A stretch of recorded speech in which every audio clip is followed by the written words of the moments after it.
Hoy es miércoles 25 de noviembre del año 2020. Son las 7:34 p.m. hora de México. Un cordial saludo a todos desde el monasterio de Amavijara en México. Y hoy día vamos a continuar con este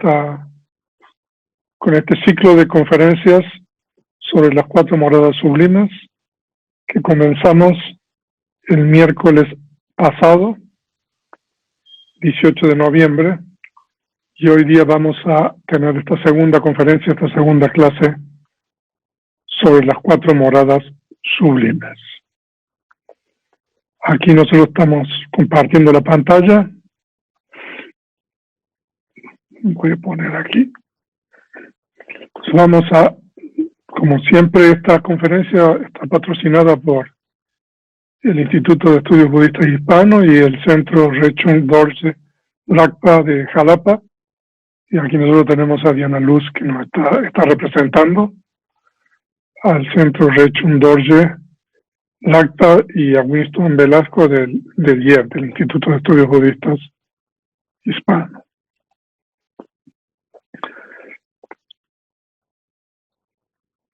Ok, en la clase anterior nosotros estudiamos, en la clase 1, una introducción a las 4 moradas sublimes. O sea, nosotros tocamos una serie de puntos. Lo importante que nosotros vimos para aquellos que no estuvieron en la conferencia anterior, el significado del término Pali Brahma Vihara, que son cierto tipo de prácticas que son comunes a ciertos tipos de seres que existen en otro tipo de planos de existencia, ¿no?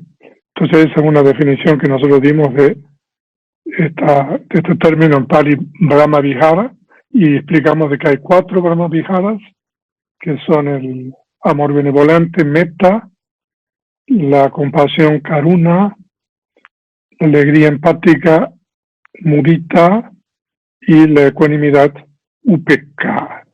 Entonces, nosotros tuvimos una introducción en la clase anterior. Ahora, en esta segunda clase, primero vamos a estudiar la definición de la voz Pali metta, aquí traducida como amor benevolente, y después vamos a dedicar el resto de la clase a estudiar cómo practicar esta primera morada sublime, siguiendo este importante comentario que mencioné en la clase anterior, que se llama el Visuddhimagga. Entonces, nosotros, como dijimos en la clase anterior, el tema de las moradas sublimes se tratan en muchos lugares del Canon Pali, de las 3 canastas, la canasta de la disciplina, en la canasta de los discursos y también en la canasta del Abhidhamma. Pero en el lugar donde encontramos el tratamiento más exhaustivo y completo sobre esta práctica es en este tratado que se llama Visuddhimagga, el Sendero de la Purificación, que es un comentario, de acuerdo con la tradición Theravada, de las 3 canastas. Entonces nosotros vamos a estudiar todo esto a partir de ahora, salvo que yo indique lo contrario, basándonos en el Visuddhimagga.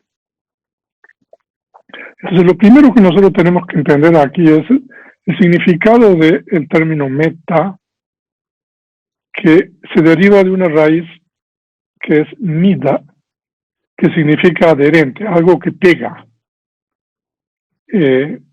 Y hay 2 tipos de adherente o pegamentos, digamos.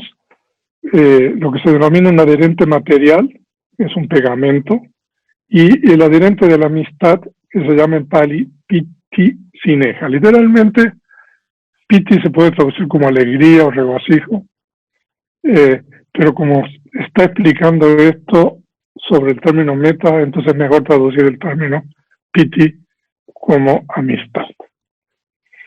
Entonces, en la lengua Pali todas las palabras, todas las voces se derivan de raíces. Entonces metta es nombre que se deriva de esta raíz mida, que significa adherente, algo que es adherente. Hay una serie de operaciones gramaticales a través de las cuales nosotros desde la raíz mida llegamos al término meta, que no lo vamos a explicar aquí. Y entonces, por lo tanto, meta se define como eso que aglutina, es decir, algo que une. Esa es una definición. Y la otra definición es eso que existe en un amigo o eso que se manifiesta hacia un amigo. Entonces hay dos derivaciones de esta raíz Pali.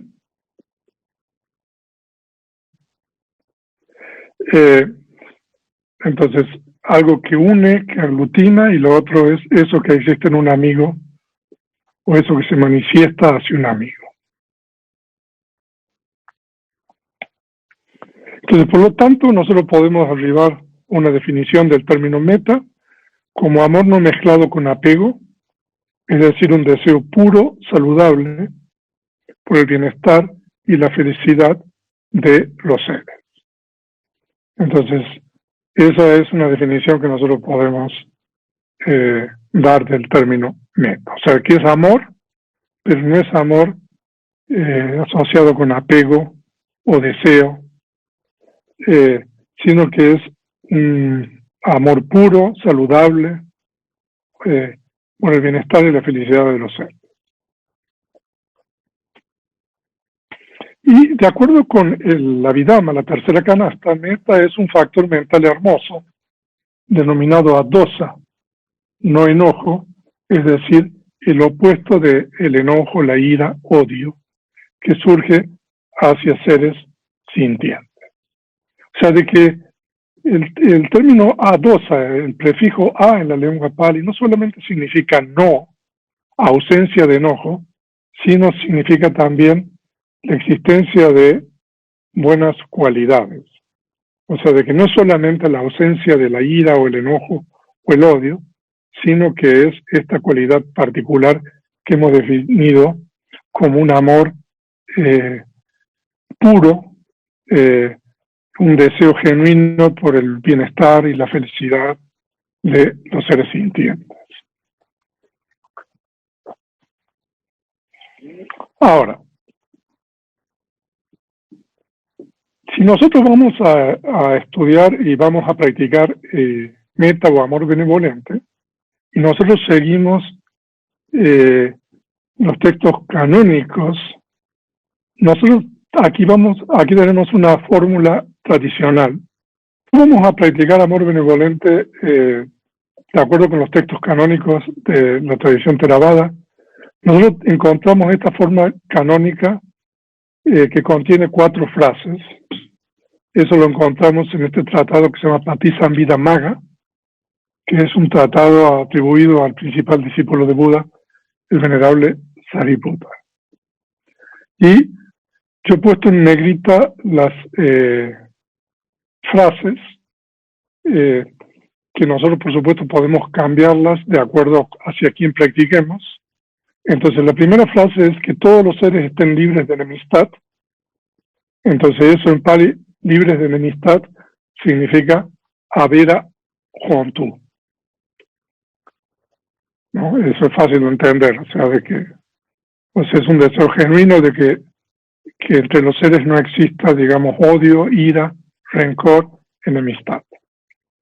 Y la segunda frase es que todos los seres estén libres de desplacer.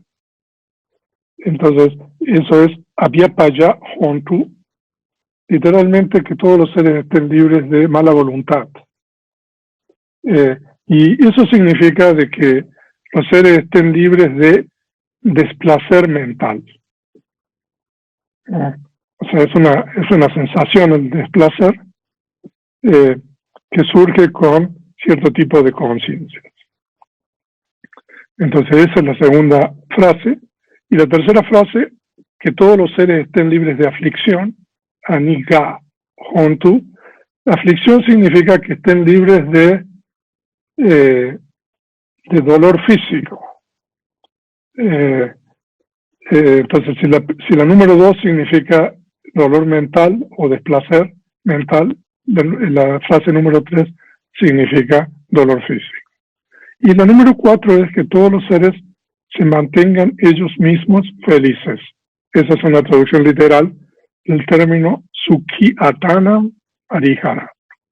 O sea, de que en el Patisambhidamagga y en el Visuddhimagga se utiliza, digamos, esta fórmula canónica para la práctica de el amor benevolente.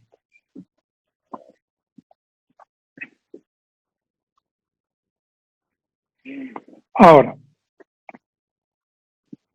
nosotros ahora que hemos aprendido ya estas 4 frases para practicar amor benevolente, es importante comprender cómo se practica metta. Entonces, en este tratado que mencionamos en la lámina anterior, el Patisambhidamagga, que es atribuido al principal discípulo de Buda, el venerable Sariputta, se dice de que hay 3 formas de la práctica de amor benevolente. No, esto es una traducción literal del Pali en español. Existe la emancipación de la mente del amor benevolente con difusión específica. Ahora vamos a explicar cada uno de lo que significa esto. Anodiso parna metta cetro vimutti. Ahora, la emancipación de la mente del amor benevolente significa la emancipación de la mente de el enojo, la ira, etcétera. A eso se refiere cuando hablamos de emancipación. No estamos refiriéndonos a la liberación de la mente del sufrimiento, sino la emancipación de la mente de la ira, el enojo, etcétera. Entonces, la primera forma de practicar metta es con difusión no específica. Ahora vamos a explicar en la siguiente lámina qué significa la difusión no específica. Y la segunda forma de practicar es la emancipación de la mente del amor benevolente con difusión específica. Y la tercera forma de practicar metta es la emancipación de la mente del amor benevolente con difusión direccional, ¿no? O sea, de que nosotros tenemos difusión específica, difusión no específica, difusión específica y difusión direccional.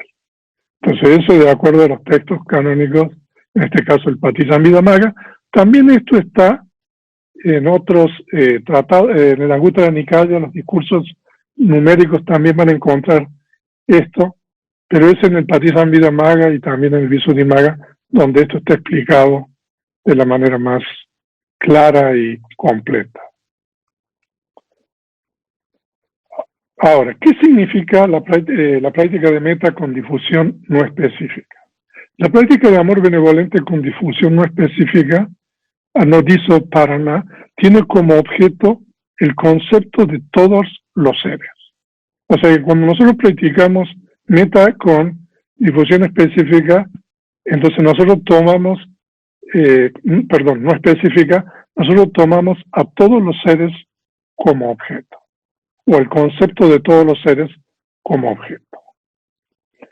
Entonces aquí nosotros tenemos canónicamente la difusión no específica, se dice que es de 5 tipos.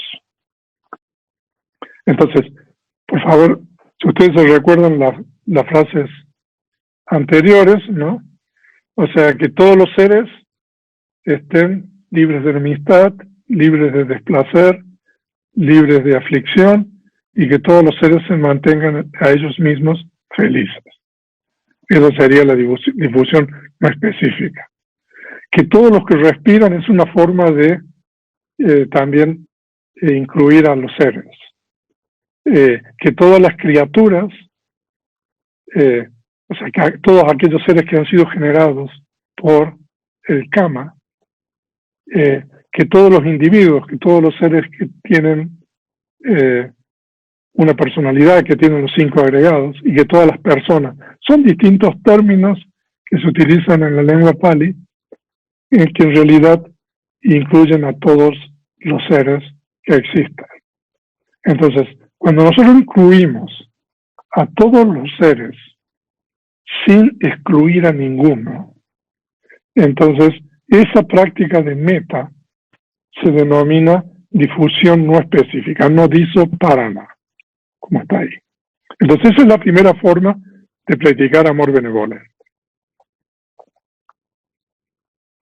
Ahora, la segunda forma es lo que se llama difusión específica. La práctica de amor benevolente con difusión específica en pali es odiso parana, tiene como objeto el concepto de un ser específico, como por ejemplo Juana o Juan, ¿no? Ustedes le ponen el nombre que quieren, ¿no?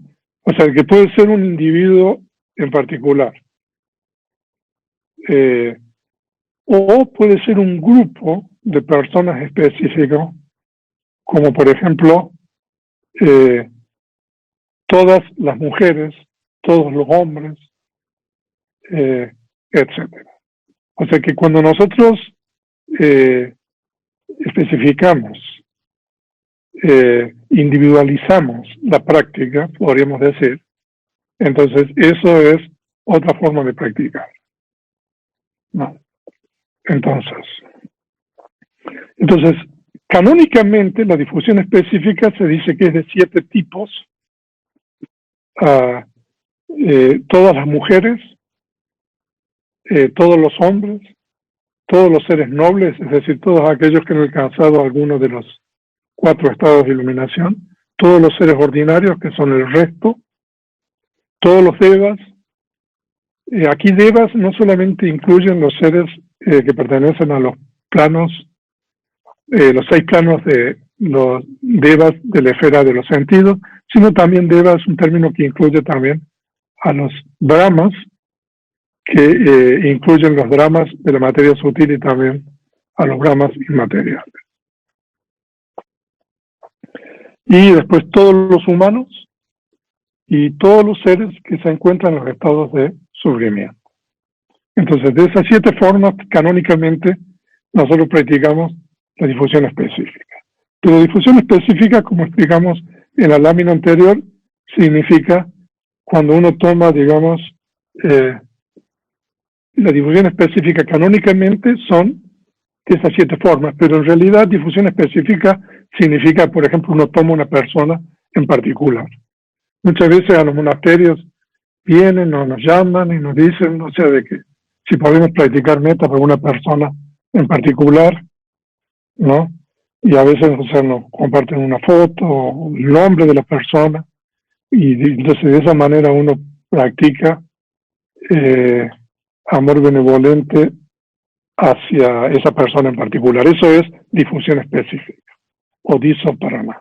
Pero canónicamente, o sea, la difusión específica se enseña con esos 7 grupos.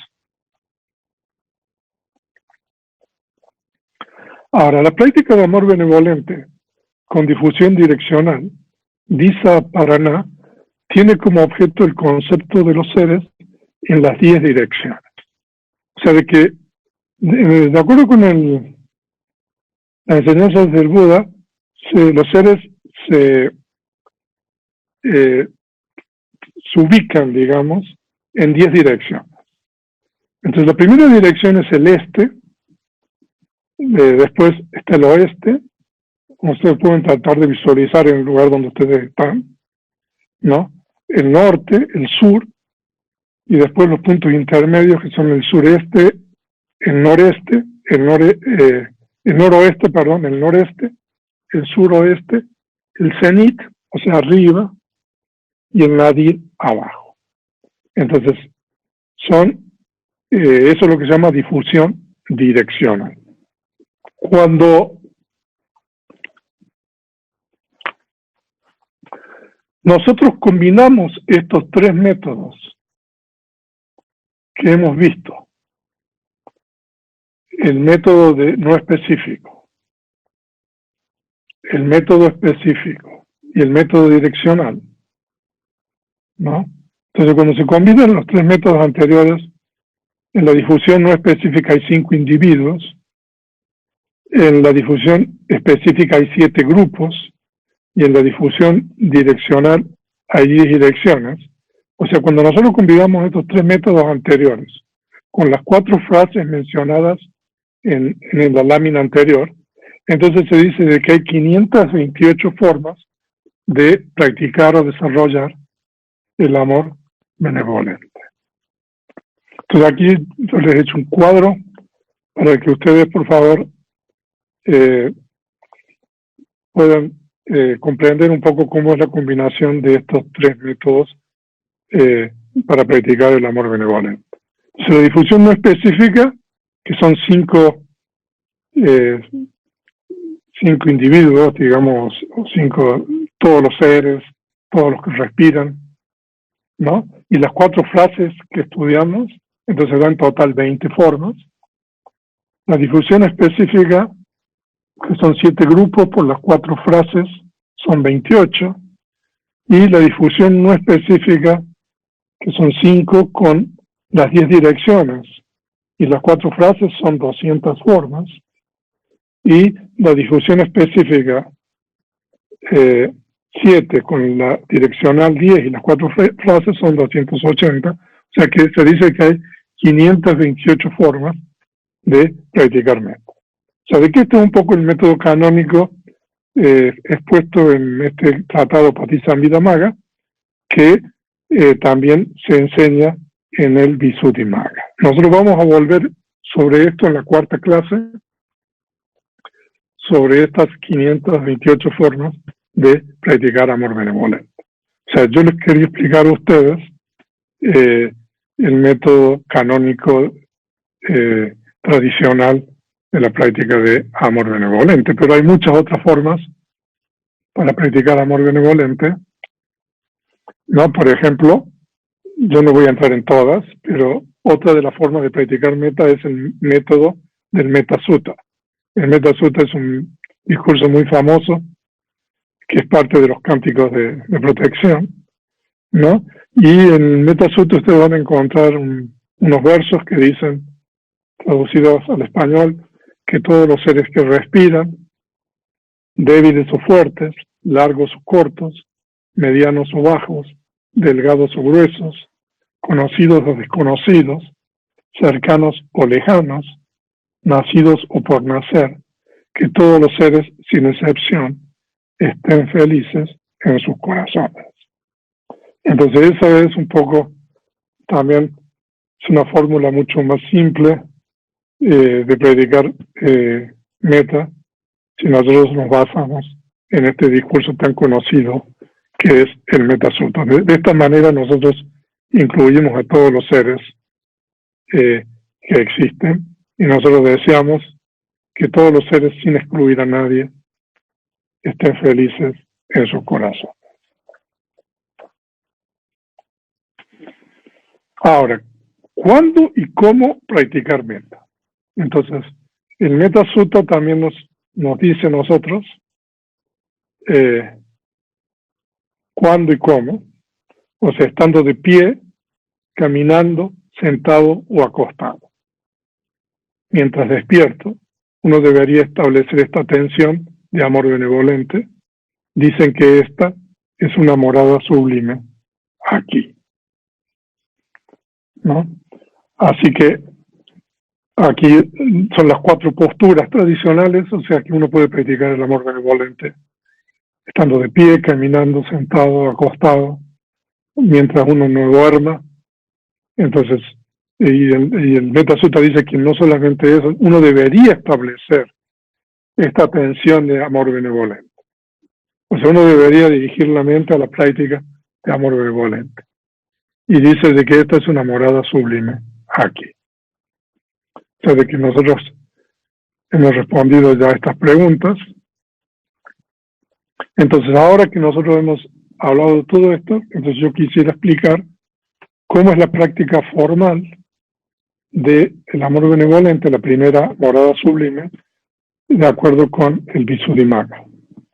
El capítulo, yo le dije que es el capítulo 11, perdón, es el capítulo 9 del Visuddhimagga.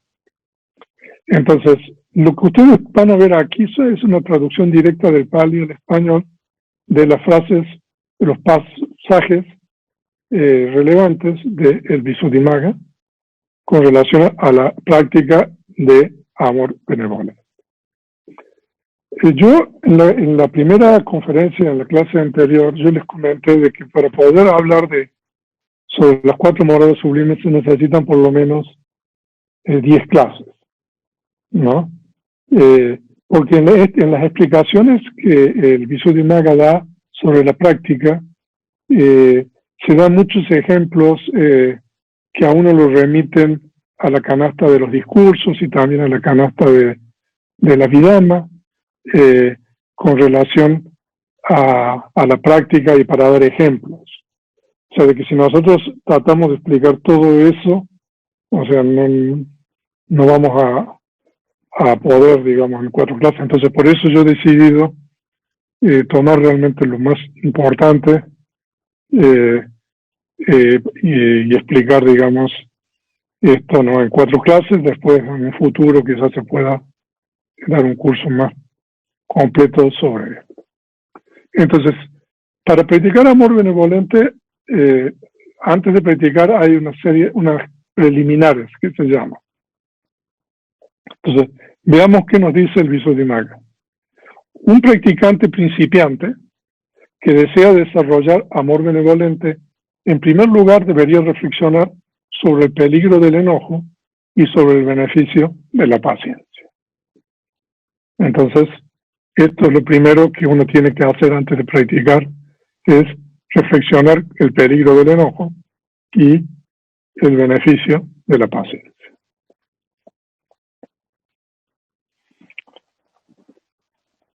Pero ¿por qué uno debería reflexionar sobre el peligro del enojo y sobre el beneficio de la paciencia? El Visuddhimagga se hace esa pregunta y también la responde. Porque en este desarrollo meditativo, el enojo debe ser abandonado y la paciencia debe ser alcanzada. O sea, de que, de acuerdo con lo que estamos viendo aquí, el enojo en realidad es, como vimos en la primera clase, el opuesto, digamos, de, sobre todo las primeras 3, y en particular de la primera morada sublime. Entonces, para poder practicar amor benevolente o metta, entonces es necesario abandonar el enojo y alcanzar la paciencia. Ahora, pero específicamente, ¿cuál es el peligro del enojo? Amigos, un individuo iracundo, subyugado por el enojo, cuya mente está poseída por el enojo, mata seres sintientes, etc. Toma lo que no ha sido dado, etc. O sea, de que esto es un pasaje canónico del Kesamuti Sutta, que este sutta es muy conocido bajo otro nombre que es el Sutta de los Kalamas, o el Kalama Sutta. Es un sutta muy conocido del Canon Pali, que es el Kalama Sutta, que en la edición del Sexto Concilio se llama Kesamuti Sutta, ¿no? Entonces aquí nosotros podemos ver cuál es el peligro del enojo, que el enojo en realidad es un estado mental insano que mientras no se convierta en una acción corporal o en una acción verbal, afecta solamente la mente del individuo que tiene ese estado de enojo. Pero ese estado insano de enojo muchas veces es la causa de que un ser sintiente mate otros seres sintientes, ¿no? Ya sea a través de acciones verbales o acciones corporales. Y también que tome cosas de que no le pertenecen, etc. Entonces, el enojo en realidad tiene esa potencialidad, digamos, de hacer que un ser mate seres sintientes, cometa transgresiones éticas. Entonces eso es realmente un problema de acuerdo con las enseñanzas del Buda. Entonces si nosotros podemos abandonar el enojo, entonces eso realmente es un beneficio, ¿no? Porque el enojo es un peligro. Y se dijo de que uno debería alcanzar la paciencia o practicar la paciencia, pero ¿cuál es el beneficio de la paciencia? Entonces, como ustedes pueden ver, el Visuddhimagga está continuamente recurriendo a los textos canónicos para responder estas preguntas. Entonces, este es un verso de la Dhammapada. Lo que les quería comentar, en la lámina anterior también, aquí ustedes, los discursos que están traducidos al español, yo he provisto de los enlaces, ¿no? Entonces aquí ustedes van a acceder al discurso traducido al español y este enlace es del texto en Pali, y también si ustedes hacen clic en este enlace van a ir al texto en Pali del Visuddhimagga. Y entonces ahora volvemos al beneficio de la paciencia. Entonces aquí es un verso del Dhammapada que dice que la paciencia, la tolerancia es la mejor virtud, el Nirvana es lo mejor, dicen los Budas. O sea, de que entonces el Visuddhimagga está recurriendo, digamos, a todos estos textos canónicos para poder responder a las preguntas que él mismo se está haciendo. Entonces, estudiando, reflexionando en estas y otras enseñanzas de los discursos, es posible comprender el peligro del enojo y el beneficio de la paciencia. O sea, de que el Visuddhimagga da más ejemplos de los que yo he dado, pero como les dije anteriormente, por una cuestión de tiempo, no podemos entrar en todos los ejemplos que da, solamente yo he escogido algunos para mostrar el peligro del enojo y el beneficio de la paciencia. Entonces, cuando uno está, digamos, convencido, podríamos decir, de que el enojo es algo peligroso y que cultivar la paciencia es algo benéfico, entonces uno está en condiciones de comenzar la práctica formal de este tipo de meditación de amor benevolente de metta. Si veamos lo que nos dice el Visuddhimagga. Después de reflexionar sobre el peligro del enojo y el beneficio de la paciencia, uno debería comenzar con el desarrollo del amor benevolente, con el propósito de aislar la mente del enojo, considerado como un peligro, y para acoplarla a la paciencia, considerada como un beneficio. Entonces nosotros ahora estamos en condiciones de comenzar la práctica.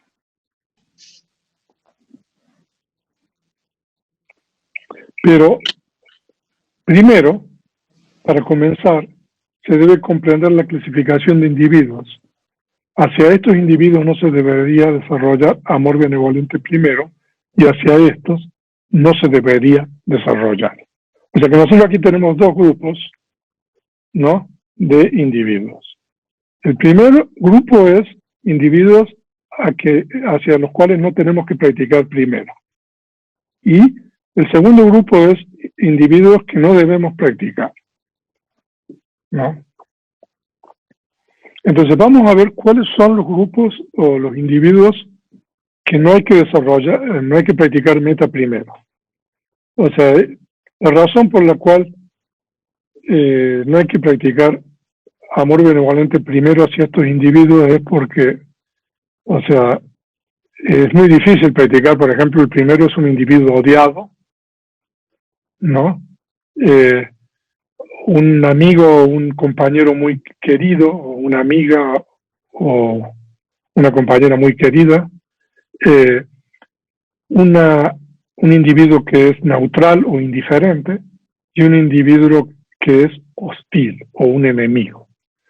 En el Visuddhimagga se hace la diferencia entre un individuo odiado y un individuo hostil. ¿No? Un individuo odiado es alguien, ¿no?, que uno siente odio, rencor por algo que le hizo o por algo que no le hizo o dejó de hacer, ¿no? Y un individuo hostil es alguien que está empeñado, dedicado a causarle daño a uno. O sea, se hace esa diferencia, ¿no? Entonces, así estos individuos se dice que no se debe desarrollar primero. Es muy difícil practicar amor hacia una persona que es desagradable, que uno no quiere, etc. Hacia una persona querida es problemático porque uno puede desarrollar apego. Y una persona indiferente es difícil desarrollar amor benevolente. Entonces, por esa razón se dice de que hacia estos 4 tipos de individuos o estos 4 tipos de personas, uno no tiene que practicar amor benevolente primero. Entonces, este es el primer grupo. Y el segundo grupo es no desarrollar para nada. Entonces, ¿hacia quién no se debería desarrollar? Entonces, no se debería desarrollar individualmente hacia el sexo opuesto y tampoco se debería desarrollar hacia una persona que ha muerto. Como les dije anteriormente, si nosotros vamos a estudiar todo el capítulo 9 del Visuddhimagga, porque el Visuddhimagga da muchísimos ejemplos para explicar todo esto, pero nosotros necesitaríamos como 10 clases. Pero entonces se dice de que hacia el sexo opuesto individualmente, o sea, de que nosotros vimos anteriormente que hay una difusión específica. Entonces a eso se refiere, o sea, hacia una persona del sexo opuesto específica. Se dice que no se debería desarrollar porque es fácil desarrollar deseo, apego, y eso es, digamos, un impedimento para el desarrollo de amor benevolente. Y hacia un muerto, en realidad, no es posible alcanzar un grado importante de concentración si nosotros practicamos hacia un individuo que ha muerto. Porque ese ser, o el concepto de ese ser, no existe ya. O sea, no hay, digamos, un referente de ese concepto, nombre, como concepto significado, como concepto cosa, porque esa persona, ese individuo ha muerto. Entonces se dice de que en estos 2 casos uno no debería practicar o desarrollar metta. O sea, aquí nosotros he hecho un cuadro, ¿no? Entonces aquí tenemos quienes no tenemos que desarrollar primero: individuo odiado, amigo, amiga, muy querido, querida; individuo neutral, indiferente; individuo hostil, enemigo. Y no desarrollar para nada, específicamente hacia el sexo opuesto, o individualmente, o hacia una persona muerta. Entonces la pregunta que el Visuddhimagga se hace, bueno, entonces, ¿hacia quién practicar primero? Entonces primero que todo se debería desarrollar hacia uno mismo, una y otra vez. Que yo esté feliz, libre de sufrimiento, o que me mantenga a mí mismo libre de enemistad, libre de desplacer, libre de aflicción y feliz. O sea, de que hay distintas fórmulas que se pueden utilizar, ¿no? Entonces, uno debería desarrollar hacia uno mismo primero, ¿no? Entonces, ¿de qué manera? Que yo esté feliz, que yo esté libre de sufrimiento, o sea, uno puede poner una fórmula que le guste a uno, por ejemplo, que yo esté bien, que yo esté feliz, que yo esté en paz, que yo esté contento, que yo esté libre de sufrimiento, etc. Entonces, esa es la forma que el Visuddhimagga dice hacia quién uno tiene que practicar primero. Pero el Visuddhimagga es muy crítico y en el sentido de que si uno dice de que uno tiene que practicar primero hacia uno mismo, bueno, eso tiene que estar justificado en los textos canónicos. El Buda lo tiene que haber dicho en algún lado. O sea, eso es una característica de la tradición Theravada. O sea, de que si nosotros decimos algo, deberíamos encontrar, digamos, el texto o el pasaje que justifica, digamos, lo que nosotros estamos diciendo.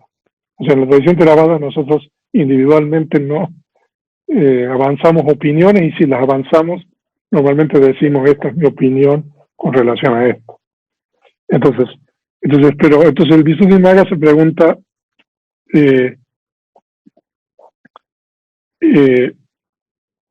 ¿cómo es esto? ¿En dónde están los textos que uno tiene que practicar primero hacia uno mismo? Entonces el Visuddhimagga toma un pasaje del segundo libro de Abhidhamma, que es el Vibhanga. En el segundo libro de Abhidhamma hay un capítulo que yo ya les expliqué en la clase 1 sobre la práctica de las moradas sublimes, que se llaman ilimitados o inconmensurables. Entonces este pasaje dice, y cómo un bhikkhu mora difundiendo un punto cardinal con la mente acompañada con amor benevolente.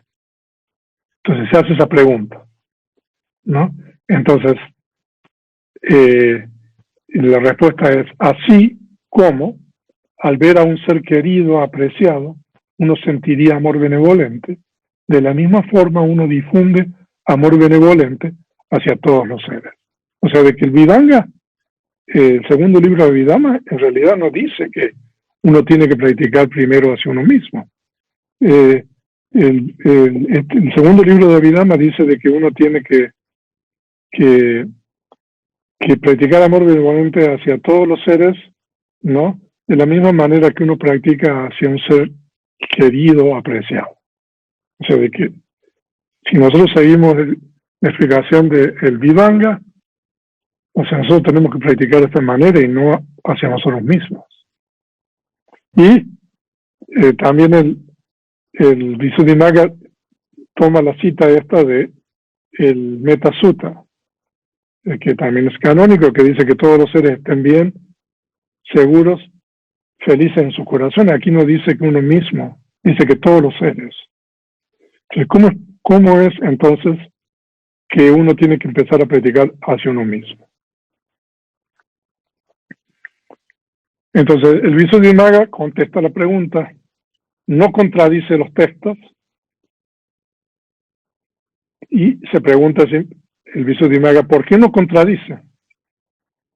Porque eso que se dice en los textos se refiere a la absorción meditativa apana, y esto de practicar primero hacia uno mismo se refiere a tomarse uno mismo como ejemplo.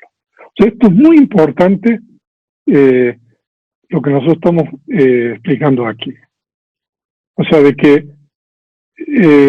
la explicación que nosotros tenemos en el Metta Sutta y en el Vibhanga es la práctica para alcanzar lo que se llama jhana o apana, que es lo mismo, que es alcanzar las absorciones meditativas. Pero cuando se dice que uno tiene que practicar hacia uno mismo, lo importante es que uno pueda ponerse en el lugar de la otra persona. Y eso es una constante en las enseñanzas del Buda. Y esto, por eso quería hacer hincapié en esto, porque cuando se habla, por ejemplo, de la ética o de sila, en el budismo se habla, se dice de que por qué uno tiene que practicar ética o sila. Y la primera razón que se da para que uno practique la ética es que uno tiene que compararse con otra persona, ¿no? Y cuando uno se compara con la otra persona, uno se da cuenta de que, a pesar de las diferencias que puede haber, uno es igual que la otra persona, en el sentido de que la otra persona, igual que uno, quiere estar bien, no quiere sufrir, ¿no? Entonces aquí nosotros tenemos esto de que uno se debería tomar a uno mismo como ejemplo. Entonces, por eso uno debería practicar primero amor benevolente hacia uno mismo. Y el Visuddhimagga continúa diciendo, porque aun si uno desarrollara amor benevolente por 100 años o 1000 años, hacia uno mismo de acuerdo al método que yo esté bien, la absorción nunca surgiría. O sea, lo que quiere decir aquí es que es imposible alcanzar absorciones o llanas practicando amor benevolente hacia uno mismo. Entonces, ¿por qué uno practica amor benevolente hacia uno mismo?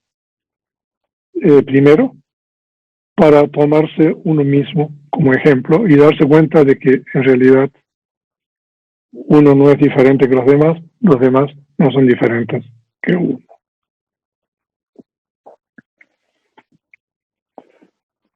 Pero cuando uno desarrolla amor benevolente diciendo que yo esté bien, así como yo deseo estar bien y alejado del sufrimiento, deseoso de vivir y no deseando morir, asimismo son los otros seres. Tomándose como ejemplo, surge en uno mismo un deseo genuino por el bienestar y la felicidad de otros seres.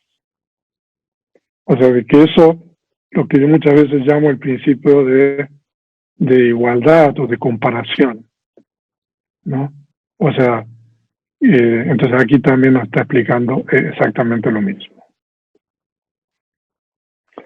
Pero cuando uno desarrolla amor benevolente diciendo que yo esté bien, así como yo deseo estar bien, alejado del sufrimiento, deseoso de vivir y no deseando morir, de la misma forma son los otros seres.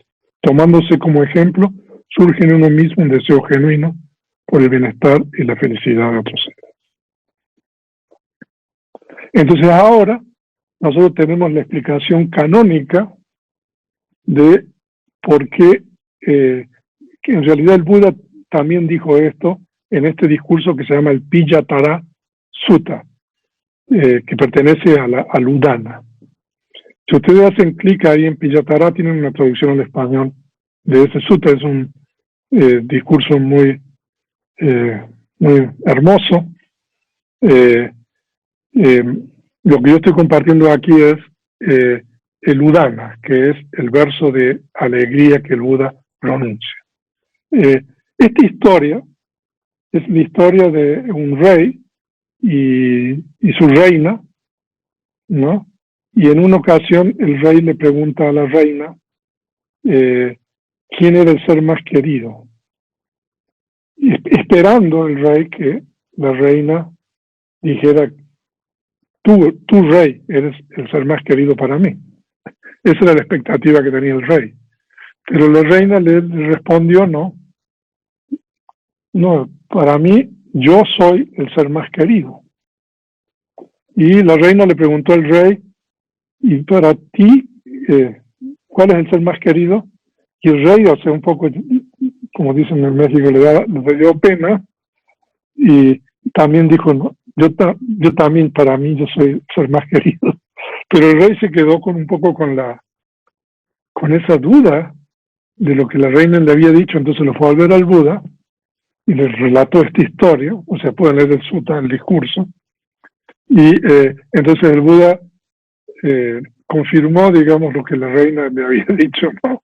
Y entonces por eso el Buda pronuncia esta Udana, que es este verso de alegría que dice, habiendo recorrido todos los puntos cardinales con la mente, uno no encuentra en ninguna parte a alguien más querido que a uno mismo. Así, uno mismo es más querido que los otros. Por lo tanto, uno que se quiere a sí mismo no debería dañar a otro. Entonces, esa es un poco la justificación del comienzo de la práctica hacia uno mismo. Ahora, entonces ya sabemos cómo comenzamos la práctica formal de amor benevolente. Entonces, pero bueno, después de haber practicado amor benevolente hacia uno mismo, ¿cuál es la segunda persona que nosotros deberíamos practicar? Entonces, veamos el Visuddhimagga.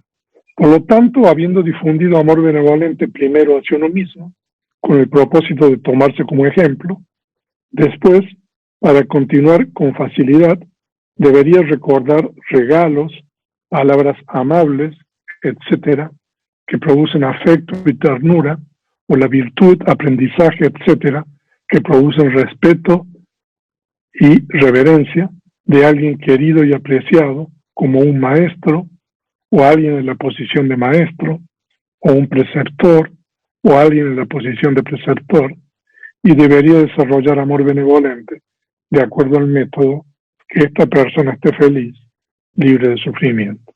Hacia tal individuo, ciertamente se logra la absorción o la llama. O sea, de que entonces aquí nosotros tenemos el segundo individuo hacia el cual uno tiene que practicar amor benevolente, que es un ser hacia uno tiene respeto, ya sea por lo que uno le ha dado, ¿no? O por la enseñanza que uno ha recibido, ¿no? Entonces esa es la segunda persona hacia la cual. Entonces, y en este caso, practicando amor benevolente hacia este individuo, es posible alcanzar absorción o llama. Después vamos a hablar sobre las llamas y las absorciones. Entonces, ahora solo aquí tenemos ejemplos del segundo tipo de persona hacia quien practicar amor benevolente. Entonces, por ejemplo, lo que pasa es que el Visuddhimagga es un tratado de meditación, es una enciclopedia de meditación para miembros de la comunidad monástica. Entonces, por esa razón, entonces, la persona en segundo lugar es el maestro, ¿no? Pero para una persona laica podría ser la madre o el padre, ¿no? Antes que el maestro, ¿no? Entonces, dependiendo si es un monástico o laico, y también dependiendo cada uno en particular, ¿no? Entonces, pero esos son ejemplos. O cualquier otra persona que posea los requisitos descritos en el texto anterior. Entonces, eso es una persona idónea, adecuada, ¿no? Que uno puede practicar amor benevolente después de haber practicado uno hacia uno mismo. Ahora,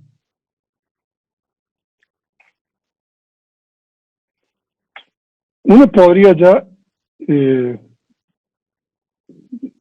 dejar la práctica, ¿no? Porque en realidad la práctica de amor benevolente, como una persona me preguntó en la clase anterior, de acuerdo con el budismo, no es un fin en sí mismo, sino es un medio para el desarrollo de la concentración, para poder después practicar la otra meditación que es de introspección o vipassana. No, entonces si uno alcanza, digamos,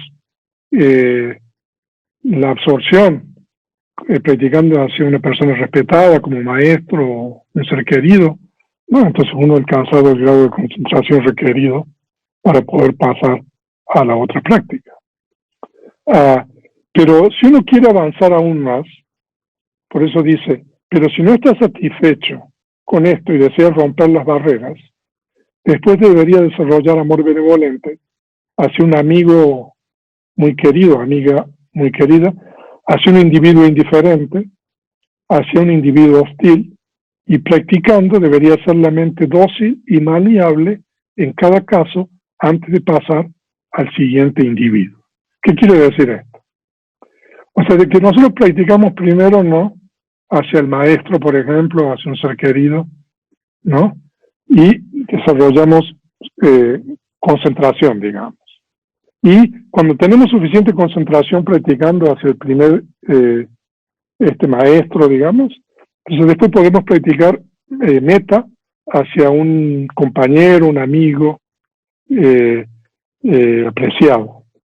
Y cuando nosotros tenemos buena concentración practicando hacia este individuo, después pasamos a un individuo que es indiferente, ¿no? Y cuando tenemos buena concentración hacia el individuo indiferente, después pasamos y practicamos amor benevolente hacia un individuo hostil. Eso es lo que quiere decir eso. ¿no? Ahora, ¿qué significa romper las barreras? Eso lo vamos a ver en la clase siguiente. Es el rompimiento de las barreras. En Pali se llama Sima Sambeta. Y romper las barreras se refiere a la etapa final de la práctica de amor benevolente, cuando el practicante o el meditador considera a cada uno de los individuos de igual manera, es decir, como se verá más adelante, no es posible elegir ninguno como más importante. Es decir, que cuando uno rompe las barreras o se da esta etapa de rompimiento de las barreras, uno no discrimina, digamos, en su amor benevolente, o sea, de que uno tiene mayor amor hacia un maestro que hacia una persona querida, que una persona neutral, que hacia un enemigo. O sea, de que eso lo vamos a ver un poco más en la siguiente clase. Entonces aquí nosotros tenemos un resumen de lo que hemos visto, es cómo practicar meta. Entonces este es el orden de la práctica. Entonces primero hacia uno mismo. Entonces nosotros podemos usar esas fórmulas canónicas que nosotros, por ejemplo, en la página tenemos los cánticos devocionales. Ustedes pueden ver los cánticos devocionales. Aham adoro homi, aviapayo homi, anigo homi, sukiatamam padiharami. ¿No? Entonces, esa es la práctica hacia uno mismo. Que yo esté libre de enemistad, libre de desplacer, libre de aflicción y feliz. ¿No? Y después uno practica hacia una persona respetada, ¿no? Por ejemplo, que mi maestro, o que mi padre, o que mi madre, o persona X, ¿no? Esté libre de enemistad, libre de desplacer, libre de aflicción y feliz. Y después la persona querida, ¿no? Que esta persona querida X o Y esté libre de enemistad, libre de desplacer, libre de aflicción y feliz. O sea, como ustedes pueden ver, esta es la práctica específica de Odiso, como se dice en Pali, de meta, ¿no? Y después hacer a una persona indiferente de la misma manera y a una persona hostil, enemigo. Entonces ese es el orden de la práctica. Y aquí nosotros tenemos que hacia uno mismo no es posible alcanzar las absorciones, o sea, pero a partir del número 2 en adelante, nosotros podemos alcanzar alguna de las 4 primeras llanas de acuerdo con el método de la vida, ¿no? Y cuando uno rompe las barreras, o sea, cuando se alcanza esta etapa, o sea, uno no hace diferencia entre ninguno de estos 5 tipos de individuos. O sea, que uno no discrimina, o sea, en su amor, o sea, que uno tiene más amor hacia uno que hacia otro. Ya estamos por terminar. Pero cuando no existe enemigo, eso es la introducción del Visuddhimagga. Cuando no existe enemigo, porque uno tiene la naturaleza de un gran hombre, y no obstante que otros le están haciendo daño, uno no los percibe como enemigos, entonces no debería ocuparse, mi mente de amor benevolente se ha vuelto maleable con respecto a una persona indiferente, entonces ahora la aplico hacia una persona hostil, ¿no? O sea, de que si uno no tiene o no puede identificar a alguien como un enemigo, entonces uno no necesita practicar esto. Pero cuando existe una persona hostil, es con respecto a esto que se dijo, después de una persona indiferente debería desarrollar amor benevolente hacia una persona hostil. Y aquí es un poco cuando surge el problema, ¿no?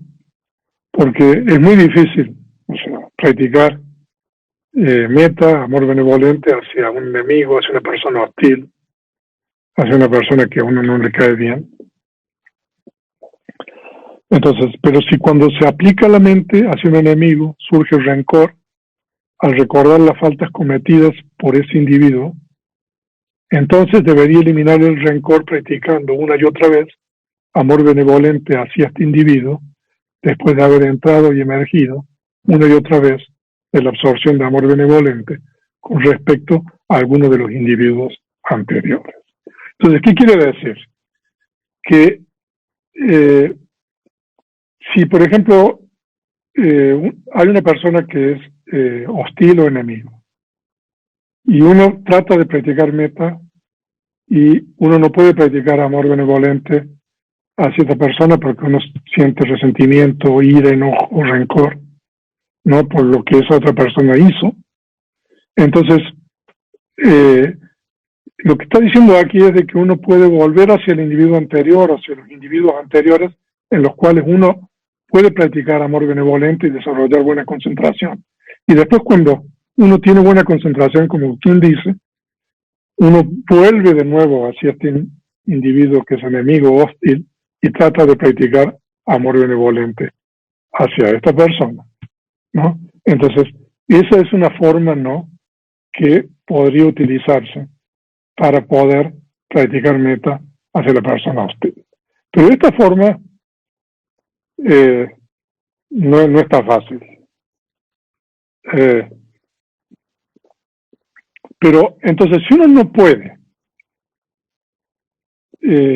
practicar amor benevolente, practicar meta hacia una persona hostil, hacia un enemigo, entonces es lo que dice el Visuddhimagga. Pero cuando aún esforzándose no se disipa el rencor, entonces, como las series, continuará en la clase 3. En la clase 3 yo les voy a relatar, es muy interesante, los métodos para disipar el rencor, ¿no? Hay 10 métodos, entonces muchos de ellos son reflexiones. Entonces, en la clase siguiente vamos a estudiar esos 10 métodos para disipar el rencor, que están explicados en el Visuddhimagga y, por supuesto, avalados por los textos canónicos. Entonces, tengo un par de láminas más, entonces, como siempre, al final, consideraciones finales. El amor benevolente, entonces, se puede practicar de diversas formas, ya sea utilizando el método canónico del Patisambhidamagga, o el método canónico del Metta Sutta, u otros métodos. O sea, aquí uno puede practicar de diferentes formas. Pero es importante que ustedes conozcan y comprendan cuál es el método canónico o los métodos canónicos que hay en la tradición Theravada para la práctica de metta. O sea, uno puede practicar, si uno quiere, de otras formas. Hay métodos que a lo mejor a otras personas les resultan más que a otros. O sea, hay monjes contemporáneos Theravadas como el venerable Munaratana, que él desarrolló también un método propio, yo creo, para la práctica de amor benevolente, que lo pueden encontrar en varios lugares. Y en el Visuddhimagga se enseña la práctica completa de metta, ¿no? Comenzando con las 2 reflexiones del peligro del enojo y el beneficio de la paciencia, y a partir de aquí, determinando cuáles son las personas hacia las cuales uno debería practicar primero y cuáles después, uno puede desarrollar gradualmente concentración hasta alcanzar la absorción meditativa jhana.